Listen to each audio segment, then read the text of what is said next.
상담을 통해서 여러 가지 이야기들 또 정리된 이야기들을 함께 나누고 있는데요. 지난 시간까지 교회 분쟁 예방할 때 어떤 일들을 준비해야 될지, 또 교회 분쟁이 일어났을 때 대략적으로 어떤 내용들을 준비해야 될지를 저희들 말씀을 좀 드렸습니다.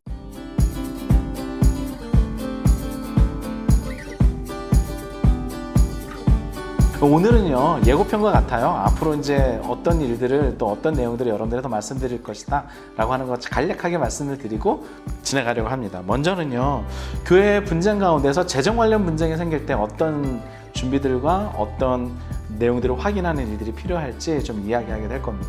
재정 문제가 저희들의 상담해 보면 가장 많거든요. 그래서 재정 문제가 발생됐을 때 어떤 식으로 좀 확인해 봐 주시고, 또 어떤 식으로 교회 내에서 또 공동체 내에서 할 수 있을지 이야기하게 되고, 두 번째는 목회자 이제 전행과 또 목회자 사임에 관련된 이야기 좀 말씀을 드릴 거예요. 사임에 대한 여러 가지 내용이 교단별로 명확하지가 않거든요. 면직, 또 이런 사임, 또 사직 이런 내용들에 대한 어떻게 다른지, 또 성도들은 또 이런 부분들을 어떻게 바라봐야 할지, 특히 담임 목사와 위임 목사 이에 관련된 내용들은 어떠한지 여러분들에게 좀 말씀드리면서 목사 전행과 목회자 해임에 관련된 이야기들을 그냥 현장에 있는 이야기들 좀 말씀드리려고 합니다. 그리고 세 번째는 정관 재정에 관련된 거예요. 여러분 교회 운영에 관련되어서 질문들을 많이 하시는데요. 그러면서 정관을 만들고 싶다라는 말씀 많이들 하시더라고요. 저희들에게 모범 정관 책자도 요청하시고 하시는데, 문제는 저희들이 드리는 제공하는 자료만 보아서는 잘 알 수 없는 부분들이 좀 있기도 하고요. 되도록이면 강의를 들으십사 이야기를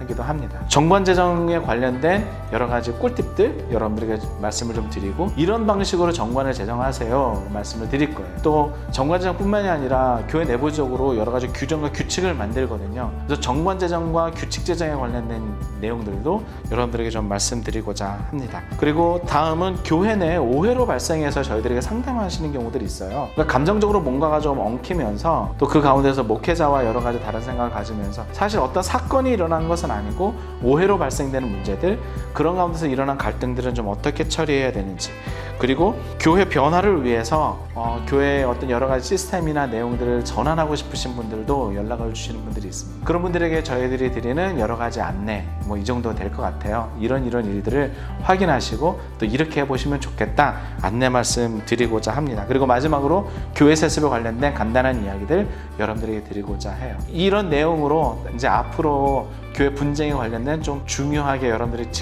직접적으로 확인해 보시고, 그리고 점검해 볼 내용들, 그리고 분쟁 시에 어떤 것들을 여러분 진행하시면 좋을지 말씀드리고자 합니다. 앞으로도 관심 많이 가져주시고요. 이후로도 진행되는 여러 가지 내용들 구독, 좋아요, 클릭으로 답변해 주시면 저희들은 또 열심히 상담하고 또 열심히 기도하고 또 열심히 여러분들을 돕도록 하겠습니다. 여러분들 이렇게 온라인상으로 뵙게 돼서 너무나 반갑고요. 이후로도 평화로운 이야기들로 우리 자주 만날 수 있었으면 좋겠습니다. 그럼 다음 시간에 교회 분쟁에 대한 또 세부적인 내용 가지고 여러분들 다시 한번 만나 뵙겠습니다. 감사합니다.